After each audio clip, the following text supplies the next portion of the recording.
여러분 안녕하십니까. 역사 읽는 남자 김대철입니다.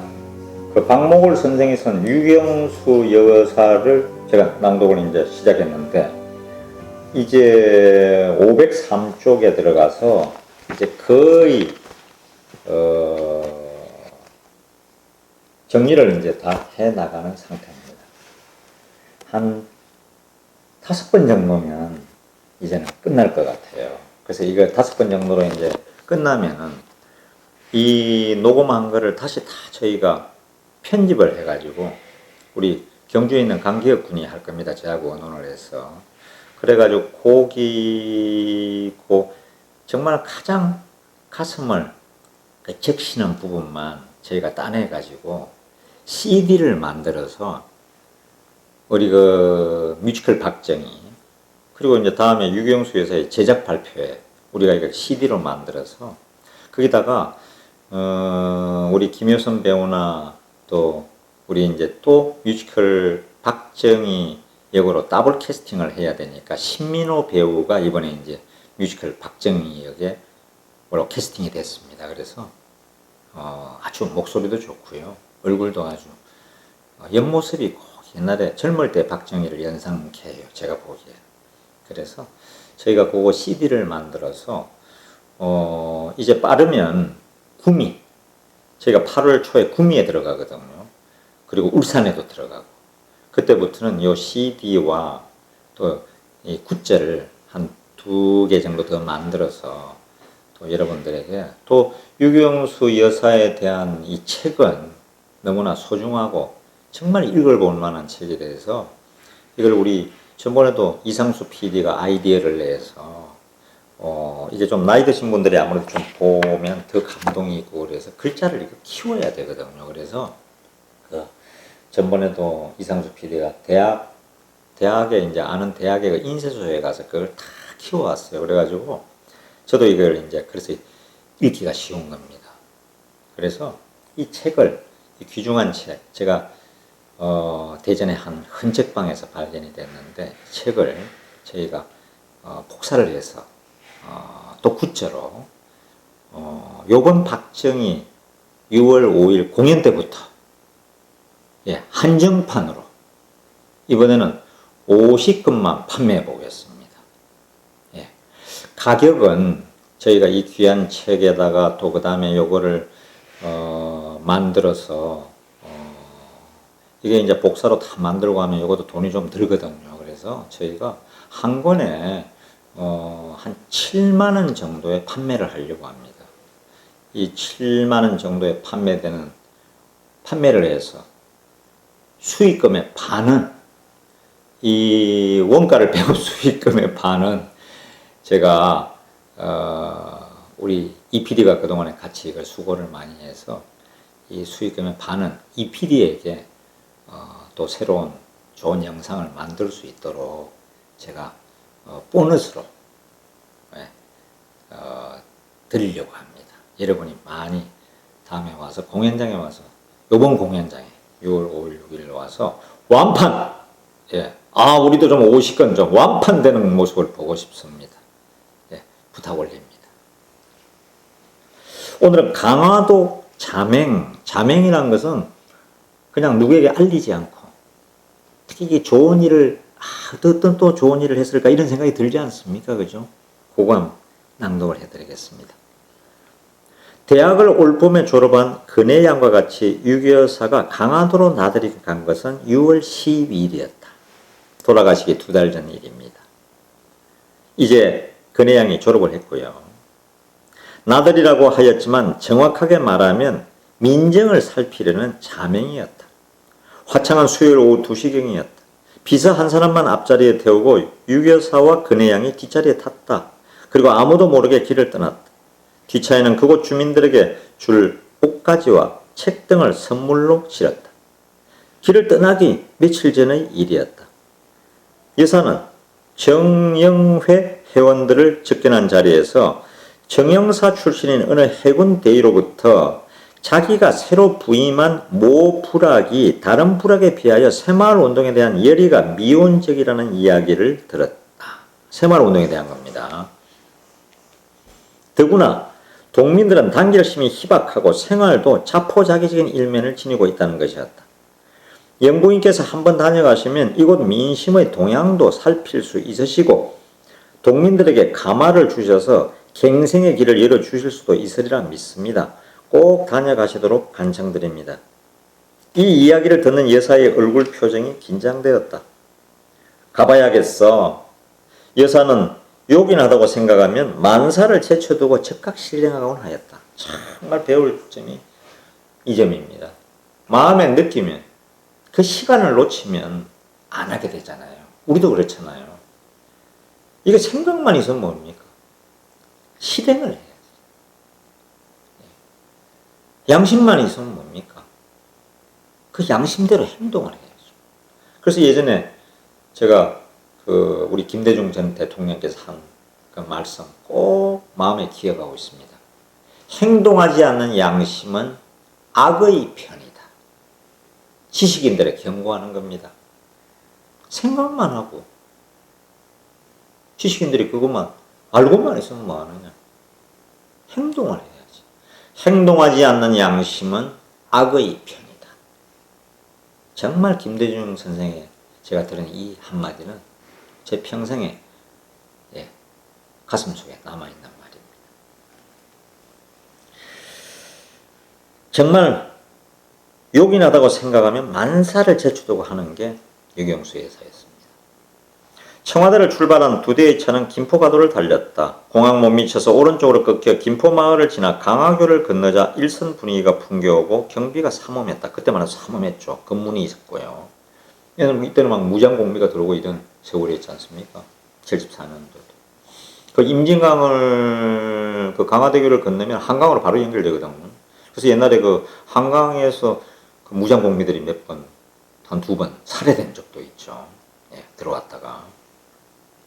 여사와 그네양은 검은 안경 너머로 그들의 검문하는 모습을 바라보며 신분이 발각되지 않는 것으로 생각하고 있었다. 모르나 보죠. 그네양이 미소를 지으며 어머니에게 소곤거렸다. 여사도 미소를 지으며 고개를 끄덕거려 보였다. 그러나 여사 일행이 어느 검문소 앞에 이르자 한 헌병이 부동자세로 거수경례를 하였다. 첫 검문소에서부터 그들은 여사 일행의 신분을 알고 다음 검문소에 연락을 해두었던 것이다. 차 안에서 그네양이 안경을 벗고 여사에게 말했다. 어머 저기 좀 보세요. 우리보다 한술 더 뜨네요. 여사도 웃어 보였다. 안경을 쓰고 신분을 감추려 해도 소용없어. 먼저 알아버리는 걸. 일행은 그 불악에 닿자 마을에서도 제법 살만해 보이는 깨끗한 집으로 찾아갔다. 노인이 마당을 쓸고 있었다. 마치 연속극의 한 장면 같습니다. 대문 안에 들어서자 제비들이 집을 짓느라고 처마 밑을 분주하게 드나들고 있었다. 어머 제비를 참 오랜만에 보네요. 할아버지가 마당을 깨끗하게 써놓으니 제비들도 좋아하는 것 같아요. 여사의 첫 인사말이었다. 이 댁은 할아버지만 계세요? 아니요 다른 논에 일하러 갔어요. 늙은 사람이 할 일이 따로 있나요? 마당이나 쓸지요. 할아버지 마당 쓰시는 일도 일손을 들어주는 일 아니겠어요? 얼마나 좋아요. 그러자 노인은 의아한 얼굴로 물었다. 누군지 모르는 겁니다. 이 벽지에 어디서 오셨습니까? 지나다가 들렀어요. 여사는 대수롭지 않게 대답했다. 그리고는 잡담을 하던 이런저런 이야기로 화제를 끌어가면서 여사는 동네의 형편이나 민심을 은근히 묻고 있었다. 그러자 누군지는 모르지만 귀한 손님이 오셨다는 소식을 듣고 이장이 달려왔다. 이장은 첫눈에 알아보았다. 아이고 영부인께서 이곳에 웬일이십니까? 여사는 미소로 대답하며 이장에게 손을 내밀었다. 얼마나 수고하세요. 대통령 영부인이 오셨다는 소문이 삽시간에 퍼졌다. 강화가 난리가 난 겁니다. 이 조그만 마을에. 동네 사람들이 몰려들었다. 여사는 그들과 일일이 대화를 나누었다. 그 자리에서 여사는 모범 새마을의 성공 사례를 들어가며 자립하게 된 내력을 들려주고 합심하여 일을 하면 이 마을도 그런 마을 못지않게 잘 살 수 있다고 일러주었다. 이런 이야기를 들려주는 여사는 전신에 열의가 풍겨오는 것 같았다. 마을 사람들은 다소곳이 이야기에 귀를 기울이고 있었다. 이야기가 한참 무르익어갈 때 둘레둘레 모여들었던 아이들이 저들끼리 히덕거렸다. 그러자 어느 부인이 아이들을 몰아내려고 하였다. 쉿 아이들은 저리가. 너네들이 올 때가 아니야. 여사가 얼른 막았다. 그냥 두세요. 어린이들도 다 들어둬야 될 일이에요. 여사가 협동과 합심을 강조하며 온 마을이 힘모아 일할 것을 당부하자 한 주부가 공동 취사 때의 경험담을 자랑 삼아 틀어놓았다. 참 그래요. 예수님 말씀이 옳아요. 지난 모내기 때에도 동네에서 덜 일이 한창일 때 우리가 밥을 한 솥에 해보았잖아요. 집집마다 밥을 해먹기보다 일손을 많이 들어줬어요. 참 잘하시는 일이네요. 새마을운동이란 처음에는 그런 작은 일부터 힘을 합쳐 시작되는 거예요. 그런 일로 서로 도우는 것이 새마을운동의 첫걸음이에요. 여사가 칭찬, 격려하면서 깨우쳐 주었다. 어느새 그 모임은 서로 의견을 틀어놓고 의논하는 자리로 변해가고 있었다. 그들은 자기네들도 협동하여 새마을운동을 하겠으니 성공한 새마을 불악처럼 사육할 돼지를 마련해 줄 것을 요청하였다. 돼지 좀 주세요 이 소리입니다. 돼지 새끼.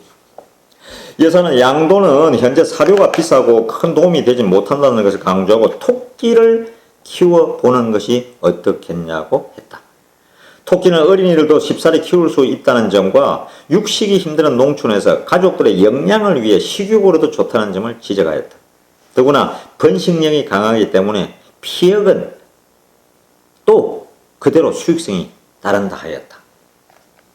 야, 이거 토끼가 키우면 좋겠는데요. 고기는 고기대로 먹고. 이피도 이 토끼 한번 길러보면 괜찮을 것 같아요. 근데 제가 이 토끼 고기를 먹어봤는데요. 굉장히 맛있어요. 닭고기보다 훨씬 맛있습니다. 단지 뼈가 좀 더 잔뼈가 많고 날카롭습니다. 그것만 조심하면 아주 토끼고기 좋습니다. 토끼고기는 약간 역겨운 냄새가 나지요. 소주를 약간 넣으면 깨끗하게 없어져요. 소주를 넣으라 그랬습니다. 만일 농촌에서 카레를 구할 수 있으면 더욱 좋지요. 이렇게 요리법까지 일러주었다. 그들은 대통령 영불이라는 사실조차 잊어버린 듯 터놓고 모든 사정을 얘기하고 호소하는 동안에 인간적인 이해와 따뜻한 친밀감을 느끼게 되었던 것이다. 여사가 마을을 둘러보려고 나섰을 때 마을 유지들과 마을 부녀자들 그리고 어린아이들이 여사를 감싸듯 에워싸고 따라다녔다. 그들의 얼굴에는 누구나 친밀감이 넘치는 미소를 띠고 있었다. 여사는 그곳 주민들에게 가져간 선물을 골고루 나누어주며 새마을 운동에 적극적으로 참여하여 잘 사는 마을로 발전하도록 그렇게 당부하였다. 그들도 여사의 차가 보이지 않을 때까지 손을 흔들었다. 후일담이지만 그곳 주민들은 저수지를 만드는 것이 오랜 수건이었다. 여사가 그 사실을 알고 성취하도록 추선해 주었다. 옛날엔 다 천수답이 많았잖아요. 강화도는 뭐 우리나라에서 한 서너 번째로 큰 섬이죠. 근데 사방이 바다가 돼서 짜죠. 그렇죠? 그러니까 농사를 지으려면 반드시 저수지가 있어야 되는데 그 저수지 이제 수건삽이었던 모양입니다. 그러니까 이걸 성취하도록 이제 도와준 거죠. 이건 뮤지컬의 한 장면으로도 아주 재미있을 것 같아요. 예, 이런저런 제가 생각을 해봅니다. 다음 제목은 끝마무리 지었지 내가 끝마무리를 지었나 이 생각입니다. 생전에 민원을 마지막으로 다룬 것이 박홍래 여인의 와사증을 치료해 준 일이었다. 이게 민원 마지막 처리해 준 게 돌아가신 다음에 요 얘기였던 것 같습니다. 민원을. 74년 5월 2일 오후 2시 대한교육연합회에서는 전국에서 선발한 모범 어린이들을 표창하고 그들의 어머니, 지도교사 및 임원 등 45명을 박동묘 회장이 인솔하여 청와대를 예방했다. 접견실에서 유교사가 접견하였다. 11명의 모범 어린이가 여사에게 일렬로 서서 인사를 드렸다. 진용준 군, 충북 삼성국민학교 6학년도 그 중의 한 사람이었다. 친구는 동네에서 3km나 떨어진 학교까지 날마다 소아마비에 걸려 불구가 된 학우를 업고 등교하였다가 학교가 파면 업고 하하했던 것이다. 그 선행이 알려져 모범 어린이로 선발되어 고향인 충북 음성군 삼성면 대사리에서 어머니와 선생님을 모시고 상경하여 모범 어린이상을 받게 되었다. 국민학교 모범 착한 어린이죠. 소아마비인 친구를 업고 통화가 시키고 집에 데려다 줬던 겁니다. 그 이야기를 들은 여사는 진군의 머리를 쓰다듬어주며 착하기도 하지 칭찬해 주었다. 그러나 여사의 관심을 끌게 한 것은 진군의 등 뒤에 얼굴을 숨기다시피 하고 서 있는 초라한 30대의 농촌 주부의 모습이었다. 진군의 어머니 박홍래 여인이었다.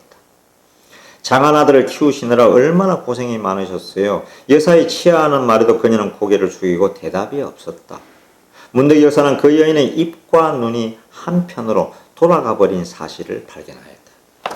예, 입과 눈이 한쪽으로 치우치자. 이게 와사증. 옛날에 이제 그 드라마에서 흑윤이 와사증 이렇게 고치는 게 그런 게 이제 보여주죠.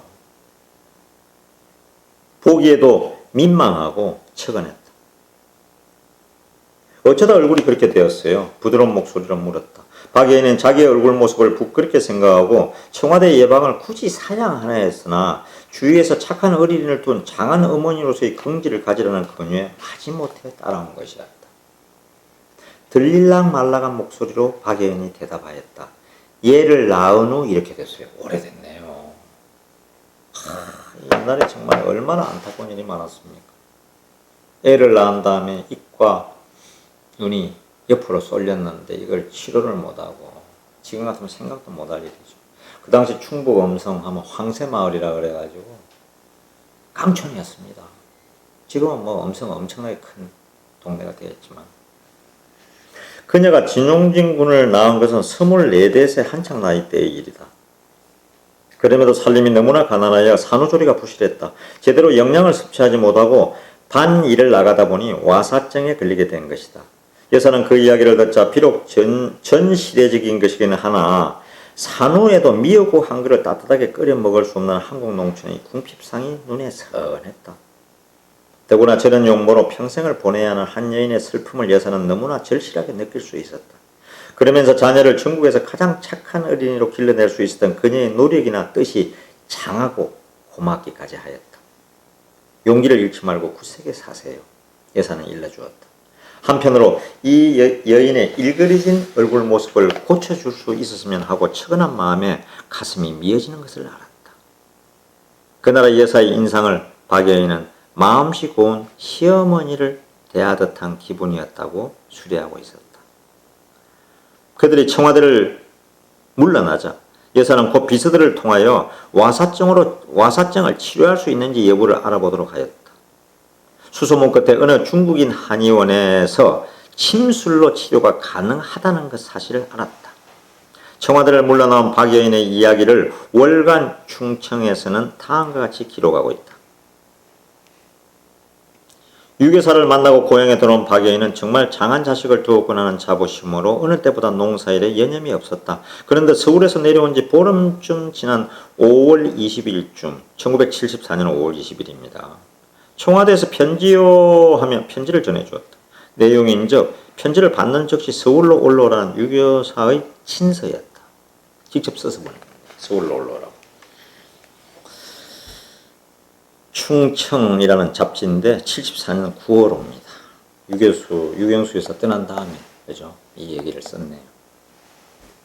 이리하여 박 여인은 다시 상경하였다. 여사는 그녀에게 물었다. 치료비를 대줄 터이니 치료를 한번 받아보시겠어요? 박 여인은 발병 후 14년간 시골에서 뜸이나 동침 정도, 벌침이죠. 의 손을 써보기는 하였지만 본격적으로 치료를 받아본 일이 없었다. 그것이 한으로 맺혀 있었다. 여사는 비서를 통하여 중국 한의원의 진찰을 받아보도록 하였다. 비서와 차를 타고 한의원으로 가면서 박 여인은 14년 동안 맺혔던 한이 통곡으로 터져나왔다. 이게 정말 통곡하지. 14년 동안 이러고 지냈는데 대통령 영부인이 퍼스트 레이디가 편지를 보내서 올라오러 갔는데 중국 한의원에 간다고 차를 타고 가는데 참 생각할 수 없는 정말 기막힌 이야기입니다. 나같이 불쌍한 인간을 나라님이 생각해 주시고 은혜를 베풀어 주시니 죽어도 한이 없지요. 한이 없어요. 그리고 비서의 옷자락을 부여잡고 박 여인은 소리내어 우는 것이었다. 이 이야기를 나중에 듣고 여사는 측은한 얼굴로 창밖을 내다보며 오랜 동안 말이 없었다고 한다. 50세쯤 되어 보이는 중국 한의원은 진맥을 하고 나서 말했다. 워낙 오래되어 굳어져 버렸습니다마는 3개월쯤 침을 맞으면 완치는 어떨지 모르나 많이 낫게 될 것 같습니다. 그날부터 치료를 받기로 하였다. 서울에 아는 분이라도 있어요? 비서의 무렵에 박여인은 신촌에 아는 집이 있으며 그곳에서 유할 수도 있다는 것이었다. 신촌이라면 한의원과도 가까운 곳이라 안성맞춤이었다. 그래도 다행히 아는 분이 있었던 것 같습니다. 친척집입니까? 아니에요. 우리 시아주버님이 6.25 때 돌아가셨어요. 그때 전후 한 분과 각별히 친하게 지내셨는데 그분이 전사하신 시아주버님을 묻어두었다가 나중에 우리에게 알려줬어요. 그분 덕택으로 시아주버님의 시체를 찾아 장세를 지낼 수 있었어요. 참 이게 참 한국인은 한해 또 한해뿐입니다. 그 후로 시어머님이 형제처럼 지내라 하셔서 지금은 형제나 다름없어요. 박여인의 대답이 오셨다. 더구나 박여인은 입원을 하게 되면 시중 들게 하려고 마을 처녀 한 사람까지 데리고 왔었다.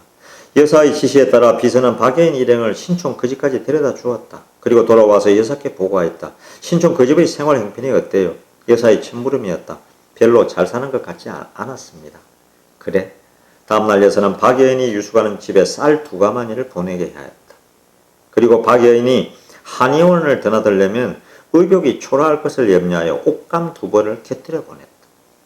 뿐만 아니라 박여인의 시중을 드는 처녀와 집 안주인과 그 집에서 심부름하는 아가씨까지 합쳐 각각 2벌씩의 옷감을 곱게 포장하여 비서에게 들려보내면서 말하는 것이었다. 이걸 박공래 씨가 기숙하는 신촌집에 갖다 주고 와요. 아무리 가깝다지만 서울 살림에 객식구가 있으면 귀찮고 고달프지 않겠어요. 집 안주인을 만나거든 얼마나 수고하느냐고 전해줘요. 그리고 박 씨를 잘 보살펴주도록 당부해요. 이 지시를 받은 비서는 자기 자신이 감격해버리고 말았다. 비서가 감격을 해가지고 참. 영부인을 모시고 있는 동안 우리는 그런 일을 너무나 많이 겪었어요. 번번이 눈물이 나도록 감격하게 되었어요. 그처럼 자상하고 인자하신 분이 어디 있겠어요. 서민들의 부엌 안살림까지 소상히 하시고 세심하게 배려하시는 영부인의 처사에 감격 안 할 수가 없었어요. 영부인께서는 딱한 사정으로 들으시고 도와주신다거나 구제해 주신다거나 그런 일이 아니었어요. 그 일이 크든 작든 당신의 일처는 끝까지 돌봐주시고 구석구석까지 살피지 않으면 못 견디시는 어른이었으니까요. 비서의 말이다. 박여인이 기숙하는 집 안주인도 감격하였다. 여사님께서 불우한 사람들을 많이 도우신다는 이야기는 들었지만 정말 우리가 당하고 보니 이렇게까지 해주실 줄은 몰랐어요. 쌀을 보내주시는 것만 해도 황송해서 어쩔 바를 모르겠는데 이처럼 옷감까지 보내주시다니 정말 황송하고 고마워요. 여사님께 아무 염려 마시라고 말씀드려 주세요. 우리가 아무것도 없지만 정성껏 용준 어머니를 보살피도록 하겠어요. 병은 차도가 있었다. 한 달쯤 지나자 부기가 빠지며 입이 차츰 돌아오기 시작하였다. 이 보고를 받은 여사는 무척 기뻐하였다. 효임이 있어 다행이군. 침을 맞으면 원기가 달릴 텐데. 그리고 과일을 보내주며 박여인을 격려해 주었다. 한편으로는 이 농번기에 며느리를 서울로 보내고 80노인 시어머니가 조석을 끓이기에 노고가 어떻게 하느냐고. 여사는 엄마가 병을 고치는 중이니 용중군은 공부를 열심히 하여 훌륭한 사람이 되라는 위로와 격려의 편지를 용중군에게 보내고 박여인의 시어머니에게는 옷감을 보냈다.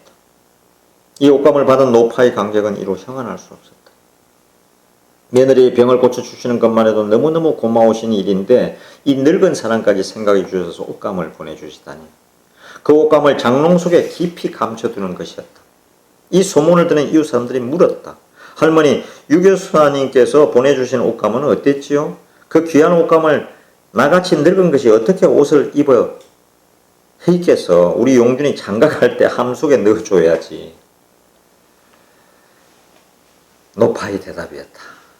그러자 이웃 사람들이 그것은 여사님의 뜻에서 어긋나지 않느냐. 기왕 노인을 위해 보내주신 것이니 옷을 해입도록 하시라고 권했다. 노파는 며칠을 두고 생각하다가 그럼 내가 해입고 우리 유교사님이 주신 거라고 동네방네 자랑이나 해볼까? 옷을 지어 입기로 하였다. 박여인의 와사장은 거의 치료되었으나 워낙 오래 묵힌 게에서 그 이상의 치료가 지지부진하였다. 여사는 박여인을 경희대학교 친구원으로 보내어 진찰을 받게 하였다. 이번엔 또 경희대학교 친구원을 보냈습니다. 한방하면 경희대학이죠. 그 그곳에서도 오래된 와사증이 완전하게 옛 모습으로 완치되기는 어렵다는 진단이었다. 계절은 한드 위로 접어들고 농촌에서는 일손이 더욱 아쉬워졌다. 박 여인은 시어머니가 혼자 농사 뒷바라지기에 얼마나 고달프실까 주야로 근심이었다. 여사도 그 점을 심려했다. 8월 14일은 수요일이었다. 돌아가시기 하루 전날입니다. 그동안 박 여인의 치료 상황에 대하여 보고를 받아오던 여사는 비서에게 물었다. 박공래 씨가 거의 완치됐다면서요. 근데 이제 얼굴 모습이 거의 제자리로 완치된 거나 다름없습니다. 대답하였다. 사실 박공래 여인의 와사증은 거의 나았다. 다만 눈 언저리에 주름이 지고 웃으면 입이 약간 삐뚤어져 보일 뿐이었다. 이 해묵은 와사증이 이만 정도의 완치를 보게 된 것만으로도 다행한 일이라고 할 수 있었다. 그래, 그만 정도면 그냥 돌아가는 게 좋겠지. 농촌에서 주부가 집을 너무 오래 비우면 살림을 어떻게 하겠어. 그러세요 사모님. 그럼 여비를 줘서 돌아가도록 해요. 네. 박공래 씨 일도 이제 끝마무리 졌지. 참, 돌아가시기 전에 하루 전에 하신 말씀입니다. 박공래 씨 일도 이제 끝마무리 졌지. 여사의 이 마지막 한마디에는 한시름 놓은 안도감이 서려 있었다. 끝마무리 졌지. 사실은 사모님의 그 말씀이 아직도 귀에 생생해요. 사모님께서는 흉변을 당하시던 바로 그 전날 미겔로 걸쳐두었던 민원의 마지막 마무리를 지으신 것이에요. 우연하다면 우연한 일이겠지만 우리에게는 사모님께서 당신의 운명을 미리 예감한 듯한 느낌이 들어 그 말씀만 생각하면 못 견디겠어요. 박공래 씨의 일을 심부름했던 비서가 눈물을 글썽거리며 필자에게 들려준 수레다. 여비를 가지고 비서가 박공래 여인의 기숙하는 신촌으로 찾아 나서려 하자 여사는 복숭아가 담긴 과일 바구니를 건네주었다. 집을 나왔던 사람이 빈손으로 어떻게 가겠어요. 이걸 전해줘요. 집에 갈 때 시어머니도 있고 하니까 들고 가라고 또 복숭아 과일 바구니를 보냈다. 신촌으로 박 여인이 기숙하는 집을 찾아가서 여사의 뜻을 전하자 박 여인은 여사가 보낸 복숭아 상자를 끌어안고 울며 말했다. 그러지 않아도 직걱정이 태산 같았는데 여사님이 허락해 주시니 저는 세상에 태어나서 모든 소원 다 풀었어요. 이 얼굴 보세요. 이제는 여한이 없어요. 박 여인은 되풀이 말했다. 비서는 박 여인을 차에 태워 보내주었다. 정류수로 나가는 길에서도 박 여인은 비서의 옷자락을 잡고 몇 번이고 소원을 다 풀었다며 흐느껴 울었다. 박 여인을 보내고 비서가 청와대로 돌아와 여사에게 보고했다. 박 여인은 소원 다 풀었다며 감격해서 집으로 내려갔습니다. 그래 잘 됐어요. 여사의 대답이었다. 그것이 8월 14일 오후의 일이었다.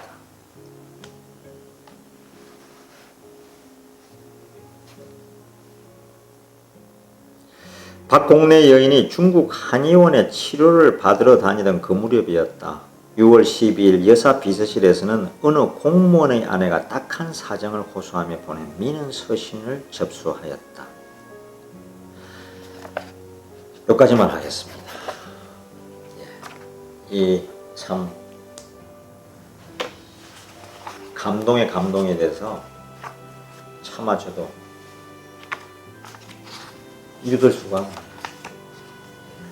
우리 퍼스트 레이디 유경수에서 아카시아 밥은 꼭 만들어야겠다는 의무감이 더 듭니다. 또 계속하겠습니다. 감사합니다.